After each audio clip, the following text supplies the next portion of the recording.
19 November 2022 nanti ada satu acara yang menurut saya keren sekali. Apa itu acaranya? Suno Zoaya. Satu acara yang dikemas oleh teman-teman muda di BKPN Jakarta, mengemas unsur-unsur budaya dengan unsur-unsur kerohanian. Buat saya ini sangat keren karena apa? BKPN Jakarta mengemban tugas selain membina kerohanian para jemaatnya, juga mengambil tanggung jawab memperkenalkan Nias di seantero dunia. Dan hal terkecil yang dilakukan oleh teman-teman BKPN adalah melaksanakan Suno Zoaya.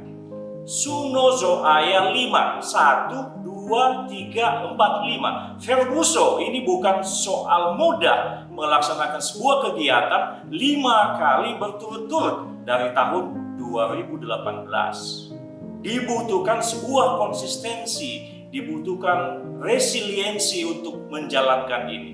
Dan kalau teman-teman muda BKPN bisa melakukan ini, semua terjadi karena mereka tahu apa yang menjadi tanggung jawab mereka sebagai jemaat BKPN yang tidak hanya bermanfaat buat BKPN, tetapi bermanfaat buat Nias secara keseluruhan dan untuk Indonesia Raya. Oleh karena itu, mari saudara-saudara diaspora Nias Jakarta sekitarnya, mari kita sukseskan acara ini 19 November 2022 pukul 15.00 WIB di Teater Perpustakaan Nasional Jakarta. Mari kita dukung, kita support mereka supaya acara seperti begini bisa menjadi inspirasi bagi teman-teman muda lain dari denominasi gereja yang ada di seantero Jakarta. Selamat buat panitia, selamat buat teman-teman muda. Semoga acara ini sukses. Mari kita sukseskan Suno Zoaya 5. Yahoo!